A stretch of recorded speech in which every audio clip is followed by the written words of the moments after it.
Hello दोस्तों, स्वागत है आपका हमारे चैनल पर। आशा है आप सभी ठीक होंगे। तो आज की हमारी क्लास हिंदी साहित्य के अंतर्गत प्रयोगवाद से संबंधित रहने वाली है। ठीक है, सभी प्रश्न प्रयोगवाद से संबंधित रहेंगे और महत्वपूर्ण रहेंगे। ध्यान दीजिएगा और अंत तक जुड़े रहिएगा। किसी प्रश्न में कोई डाउट हो तो आप कमेंट करके ज़रूर बता सकते हैं। देखते हैं पहला प्रश्न। जी हाँ हुजूर, मैं गीत बेचता हूँ, किसकी पंक्तियाँ हैं? जी हाँ हुजूर, मैं गीत बेचता हूँ, भवानी प्रसाद मिश्र की पंक्तियाँ हैं। भवानी प्रसाद मिश्र की पंक्तियाँ हैं। भवानी प्रसाद मिश्र दूसरे सप्तक के कवि थे। भवानी प्रसाद मिश्र दूसरे सप्तक के कवि थे। किस साहित्यकार का संबंध मध्य प्रदेश से है? मध्य प्रदेश से है। भवानी प्रसाद मिश्र का संबंध मध्य प्रदेश से है। इनका जन्म 1913 ईस्वी में, भवानी प्रसाद मिश्र का जन्म 1913 ईस्वी में होशंगाबाद मध्य प्रदेश में हुआ था। होशंगाबाद मध्य प्रदेश में इनका जन्म हुआ था। ये प्रयोगवाद के अंतर्गत किस सप्तक के कवि है? तो दूसरे सप्तक के कवि है भवानी प्रसाद मिश्र। ब्रह्म राक्षस किसकी कविता है? तो ब्रह्म राक्षस गजानन माधव मुक्तिबोध की कविता है। ब्रह्म राक्षस मुक्तिबोध की कविता है। मुक्तिबोध की कुछ अन्य कविताएं इस प्रकार है, जैसे चांद का मुंह टेढ़ा है, काठ का सपना, सतह से उठता आदमी, अंधेरे में, भूरी भूरी खाक धूल इत्यादि। अगला प्रश्न देखेंगे।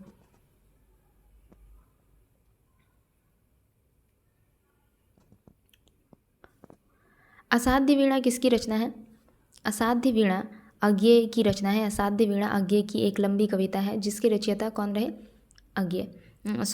असाध्य वीणा अज्ञेय की एक लंबी कविता है। यह कविता आंगन के पार द्वार काव्य संग्रह में संकलित है। असाध्य वीणा नामक कविता आंगन के पार द्वार काव्य संग्रह में संकलित है। आंगन के पार द्वार कृति के लिए अज्ञेय जी को सन 1964 ईस्वी में आंगन के पार द्वार नामक कृति के लिए आंगन के पार द्वार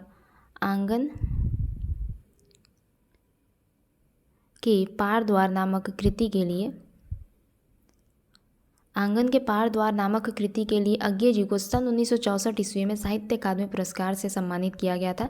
इसके अलावा असाध्य वीणा कविता आंगन के पार द्वार नामक काव्य संग्रह में संकलित है।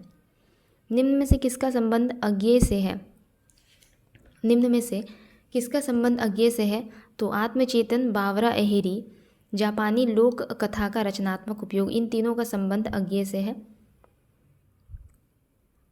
निम्नलिखित में से किस रचना में पौराणिक चरित्र नचिकेता के माध्यम से कवि अपना मत व्यक्त करते हैं? किस रचना में निम्न में से पौराणिक चरित्र नचिकेता के माध्यम से कवि ने अपना मत व्यक्त किया है? तो आत्मजयी नामक रचना में पौराणिक चरित्र नचिकेता के माध्यम से कवि ने अपना मत व्यक्त किया। आत्मजयी नामक रचना में पौराणिक चरित्र नचिकेता के माध्यम से कवि ने अपना मत व्यक्त किया है। संशय की एक रात किसकी रचना है? तो संशय की एक रात नरेश मेहता की रचना है। संशय की एक रात नरेश मेहता की रचना है। ठीक है, इसमें कवि ने राम के भीतर युद्ध के प्रति संशय पैदा कर मनुष्य की चिंता प्रकट की है।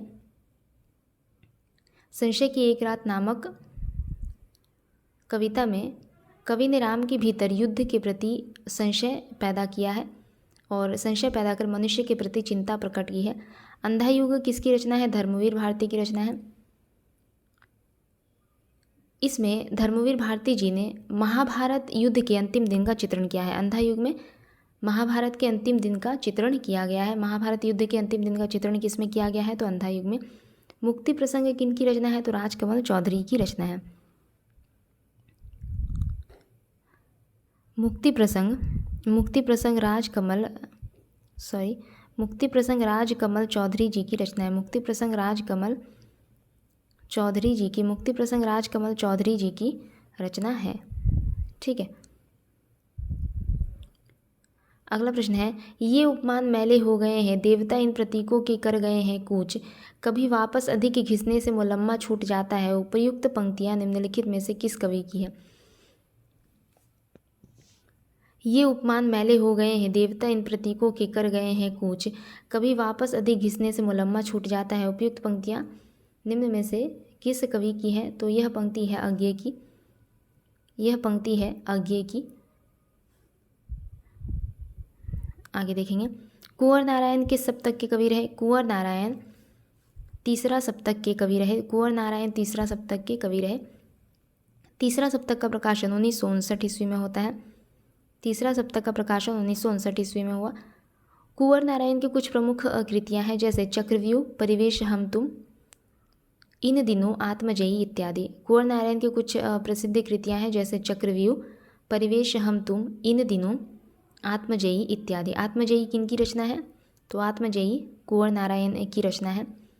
तीसरा सप्तक की अगर कवियों की बात करें हम, तीसरा सप्तक में किन कवियों का नाम आता है तो इस प्रकार है: प्रयाग नारायण त्रिपाठी, मदन वात्स्यायन, विजय देव नारायण शाही, कुंवर नारायण, सर्वेश्वर दयाल सक्सेना, केदारनाथ सिंह, कीर्ति चौधरी। फिर से एक बार बोल रही हूँ: प्रयाग नारायण त्रिपाठी, मदन वात्स्यायन, विजय देव नारायण शाही, कुंवर नारायण, सर्वेश्वर दयाल सक्सेना, केदारनाथ सिंह, कीर्ति चौधरी, ये सभी तीसरा सप्तक के कवि रहे।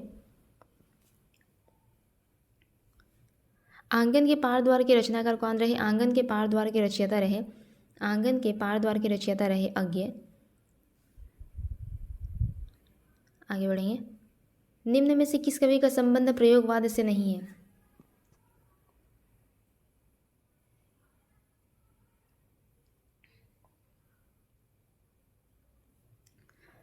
निम्न में से किस कवि का संबंध प्रयोगवाद से नहीं है? तो नागार्जुन का संबंध प्रयोगवाद से नहीं है। नागार्जुन प्रयोगवादी कवि नहीं बल्कि एक प्रगतिवादी कवि है। नागार्जुन एक प्रगतिवादी कवि है, जबकि बाकी सभी यहाँ पर प्रयोगवादी कवि है। नागार्जुन एक प्रगतिवादी कवि रहे, बाकी सभी अज्ञे, मुक्तिबोध, भारत भूषण अग्रवाल, ये सभी प्रयोगवादी कवि रहे। कमल के फूल किसकी रचना है? कमल के फूल किसकी रचना है? तो कमल के फूल भवानी प्रसाद मिश्र की रचना है। कमल के फूल भवानी प्रसाद मिश्र की रचना है। सतपुड़ा के जंगल काव्य रचना के रचयिता रहे भवानी प्रसाद मिश्र। भवानी प्रसाद मिश्र की अन्य कुछ प्रमुख रचनाएं हैं जैसे कमल के फूल, गीत फरोश, वाणी की दीनता, टूटने का सुख, बुनी हुई रस्सी, खुशबू के शिलालेख इत्यादि। गीत फरोश, वाणी की दीनता, टूटने का सुख, बुनी हुई रस्सी, खुशबू के शिलालेख इत्यादि, ये सभी रचनाएं भवानी प्रसाद मिश्र की है। निम्न में से कौन सी रचना धर्मवीर भारती की नहीं है? तो धर्मवीर भारती की रचना नहीं है, आत्मजयी कुंवर नारायण की रचना है। आत्मजयी कुंवर नारायण की रचना है। जबकि ठेले पर हिमालय एक निबंध संग्रह है। 7 गीत वर्ष गीत संग्रह है। ठेले पर हिमालय निबंध संग्रह है, 7 गीत वर्ष गीत संग्रह है, अंधा युग एक गीति नाट्य, और ये तीनों ही रचनाएं धर्मवीर भारती की है। निम्न में से कौन सा कवि तार सप्तक का नहीं है? तो नरेश मेहता तार सप्तक के कवि नहीं रहे। नरेश मेहता तार सप्तक के कवि नहीं रहे, बल्कि ये दूसरा सप्तक के कवि थे। नरेश मेहता दूसरा सप्तक के कवि थे। तार सप्तक के 7 कवियों की तार सप्तक में 7 कवियों की रचनाएं संकलित है, और इन कवियों के नाम कुछ इस प्रकार है जैसे अज्ञे, मुक्तिबोध, प्रभाकर माचवे, नेमी चंद्र जैन, गिरिजा कुमार माथुर, रामविलास शर्मा, भारत भूषण अग्रवाल। तार सप्तक के 7 कवियों के नाम इस प्रकार है जैसे अज्ञे, मुक्तिबोध, प्रभाकर माचवे, नेमी चंद्र जैन, गिरिजा कुमार माथुर, रामविलास शर्मा, भारत भूषण अग्रवाल इत्यादि। निम्नलिखित में से 7 गीत वर्ष किसकी कृति है? 7 गीत वर्ष धर्मवीर भारती की कृति है। 7 गीत वर्ष धर्मवीर भारती की कृति है, और यह एक गीत संग्रह है। 7 गीत वर्ष एक गीत संग्रह है। आगे देखेंगे। नई नई काव्य धाराओं के अनेकानेक कवियों को प्रकाशित करके भी उनकी सर्वाधिक आलोचना के पात्र बन जाने वाले कवि है। नई नई काव्य धाराओं के अनेकानेक कवियों को प्रकाशित करके भी उनकी सर्वाधिक आलोचना के पात्र बन जाने वाले कवि कौन है? तो अज्ञे है। अज्ञे सन 1964 ईस्वी में अज्ञे को उनके काव्य संग्रह आंगन के पार द्वार के लिए साहित्य अकादमी पुरस्कार प्रदान किया गया। इसके अलावा सन 1978 ईस्वी में कितनी नावों में कितनी बार पर ज्ञानपीठ पुरस्कार दिया गया। सन 1964 ईस्वी में आंगन के पार द्वार नामक काव्य संग्रह के लिए अज्ञे को साहित्य अकादमी पुरस्कार प्रदान किया गया, एवं सन 1978 ईस्वी में कितनी नावों में कितनी बार के लिए भारतीय ज्ञानपीठ पुरस्कार दिया गया। प्रगतिवादी कवियों में अपनी विचारधारा से कट्टरतापूर्वक जुड़े रहने वाले कवि कौन है? प्रगतिवादी कवियों में अपनी विचारधारा से कट्टरतापूर्वक जुड़े रहने वाले कवि कौन रहे? तो गजानन माधव मुक्तिबोध। गजानन माधव मुक्तिबोध रहे। ठीक है।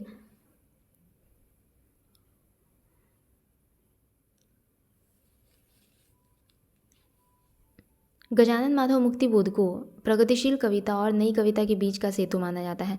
गजानन माधव मुक्तिबोध को प्रगतिशील कविता एवं नई कविता के बीच का सेतु माना जाता है। इनके द्वारा रचित कुछ प्रमुख कविता संग्रह है जैसे चांद का मुंह टेढ़ा है, भूरी भूरी खाक धूल इत्यादि।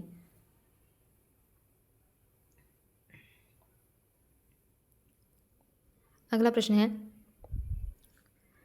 अतिरेकवादी पूर्णता की तुष्टि करना कब रहा आसान, मुक्तिबोध द्वारा किया गया यह कथन किस विशेष मनस्थिति का द्योतक है। अतिरेकवादी पूर्णता की तुष्टि करना कब रहा आसान, मुक्तिबोध द्वारा किया गया यह कथन किस विशेष मनस्थिति का द्योतक है। तो यह भूखों के दुराग्रह से उत्पन्न असहाय स्थिति का द्योतक है। भूखों के दुराग्रह से उत्पन्न असहाय स्थिति का द्योतक है।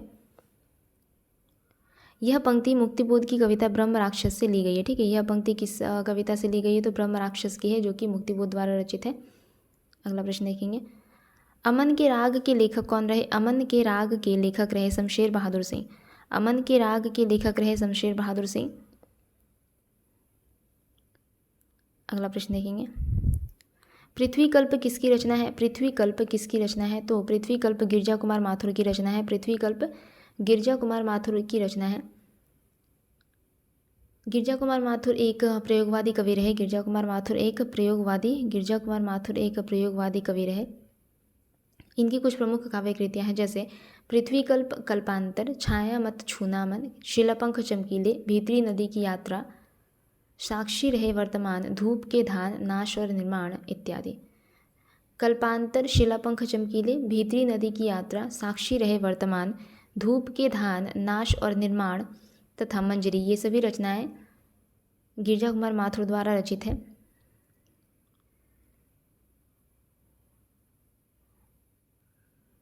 आगे बढ़ेंगे, किसकी कविताएं स्वाधीन भारत का इस्पाती दस्तावेज है। किसकी कविताएं स्वाधीन भारत का इस्पाती दस्तावेज है, तो मुक्तिबोध की कविताएं स्वाधीन भारत का इस्पाती दस्तावेज है।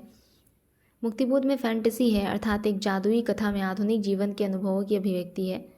आधुनिक जीवन के अनुभवों की अभिव्यक्ति की है एक प्रकार के जादुई कथा में इन्होंने। ठीक है, आगे बढ़ेंगे,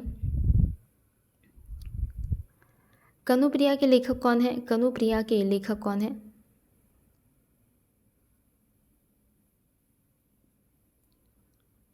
कनुप्रिया के लेखक कौन है, तो कनुप्रिया के लेखक रहे धर्मवीर भारती। कनुप्रिया के लेखक कौन रहे, धर्मवीर भारती।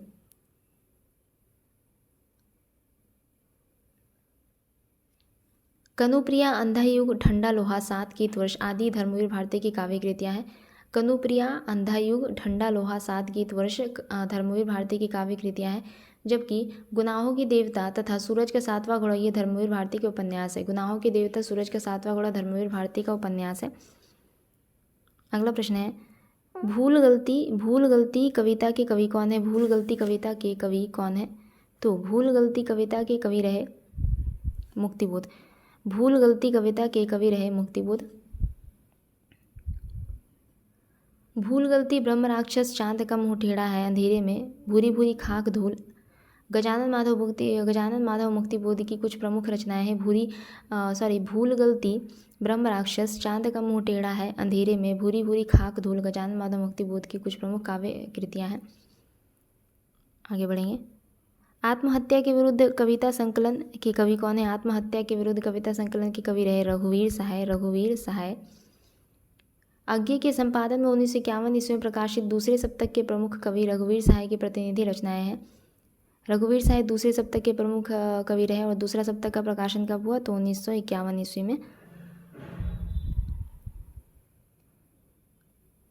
रघुवीर सहाय की कुछ प्रतिनिधि रचनाएं हैं जैसे आत्महत्या के विरुद्ध हंसो हंसो जल्दी हंसो, लोग भूल गए हैं सीढ़ियों पर धूप में इत्यादि। आत्महत्या के विरुद्ध हंसो हंसो जल्दी हंसो, लोग भूल गए हैं सीढ़ियों पर धूप में इत्यादि, ये सभी रचनाएं रघुवीर सहाय की है। अगला प्रश्न है, गीत फरोश किसकी रचना है। गीत फरोश किसकी रचना है, तो गीत फरोश आपके भवानी प्रसाद मिश्र की रचना है। गीत फरोश भवानी प्रसाद मिश्र की रचना है। भवानी प्रसाद मिश्र की कुछ अन्य रचनाएं हैं जैसे बुनी हुई रस्सी, खुशबू के शिलालेख, गांधी पंचशती, नीली रेखा तक, कालजयी, ये सभी रचनाएं किनकी है, तो भवानी प्रसाद मिश्र की है। विजय देव नारायण शाही का काव्य संग्रह कौन सा है? विजय देव नारायण शाही का काव्य संग्रह है मछली घर। विजय देव नारायण शाही का काव्य संग्रह है मछली घर। इनकी कुछ अन्य काव्य कृतियाँ हैं जैसे साखी, संवाद तुमसे इत्यादि। साखी, संवाद तुमसे इत्यादि, साखी, संवाद तुमसे इत्यादि, ये सभी रचनाएं किनकी है? तो विजय देव नारायण शाही की है। सूर्य का स्वागत नामक काव्य रचना के रचयिता रहे दुष्यंत कुमार। सूर्य का स्वागत नामक काव्य रचना के रचयिता कौन रहे? दुष्यंत कुमार। दुष्यंत कुमार।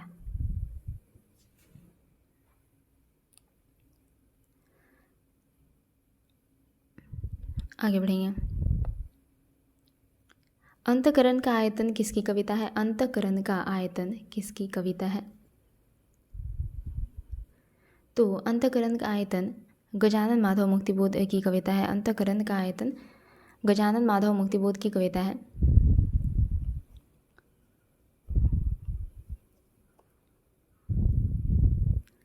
अंधेरे में नामक प्रसिद्ध कविता के रचयिता रहे गजानन माधव मुक्तिबोध। इस कविता का संकलन चांद का मुंह टेढ़ा है में किया गया। अंधेरे में कविता का संकलन चांद का मुंह टेढ़ा है में किया गया। यह कविता फैंटेसी शैली में लिखी गई एक लंबी कविता है। फैंटेसी शैली में लिखी गई एक लंबी कविता है अंधेरे में। अंतःकरण का आयतन किसकी कविता है? तो वही गजानन माधव मुक्तिबोध की कविता है।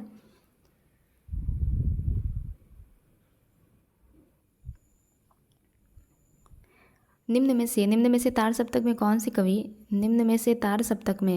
कौन से कवि शामिल नहीं है? तो रामधारी सिंह दिनकर तार सप्तक में शामिल नहीं है। रामधारी सिंह दिनकर तार सप्तक में शामिल नहीं है। रेणुका हुंकार आदि दिनकर की कुछ प्रसिद्ध रचनाएं हैं। रेणुका हुंकार आदि दिनकर की कुछ प्रसिद्ध रचनाएं हैं। हुंकार आदि दिनकर की कुछ प्रसिद्ध रचनाएं हैं। इसके अलावा तार सप्तक का प्रकाशन अज्ञेय के संपादन में 1943 ईस्वी में शुरू हुआ। तार सप्तक का प्रकाशन सच्चिदानंद हीरानंद वात्स्यायन अज्ञेय के संपादन में सन 1943 ईस्वी में शुरू हुआ था। अगला प्रश्न है, कुआनो नदी कविता संग्रह के रचयिता कौन रहे? कुआनो नदी कविता संग्रह के रचयिता रहे सर्वेश्वर दयाल सक्सेना जी। सर्वेश्वर दयाल सक्सेना जी। कुआनो नदी, खूंटियों पर टंगे लोग, जंगल का दर्द, एक सूनी गाँव, गर्म हवाएं, काठ की घंटियाँ, ये सभी रचनाएं सर्वेश्वर दयाल सक्सेना की है। कुआनो नदी, खूंटियों पर टंगे लोग, जंगल का दर्द, एक सूनी गांव, गर्म हवाएं, काठ की घंटियाँ, ये सभी रचनाएं सर्वेश्वर दयाल सक्सेना द्वारा रची गई हैं। अगला प्रश्न है, अरि ओ करुणा प्रभा में किसकी रचना है? अरि ओ करुणा प्रभा में किसकी रचना है? तो अरि ओ करुणा प्रभा में अज्ञेय की रचना है। अरि ओ करुणा प्रभा में अज्ञेय की रचना है। इसके अलावा हरी घास पर क्षण भर, बावरा अहेरी, आंगन के पार द्वार, कितनी नावों में कितनी बार, सागर मुद्रा, असाध्य वीणा, ये सभी रचनाएं अज्ञेय की है।